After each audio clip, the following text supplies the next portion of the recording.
In this tutorial, I'm going to be showing you how to access Google Tasks.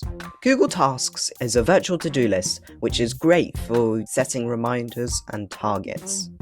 To access this, go to the right-hand side of your email account, and then you'll see these three options: Google Calendar, Google Keep, and Tasks. If you want to see more about Google Keep and Google Calendar, there will be a link in the description below, as well as playlists in the top right of your screen. Click on the bottom one which says Tasks. Then it will open a navigation bar on the right hand side of your screen. To create a task, click on Add a Task, then write in your task here. For example, sort out emails.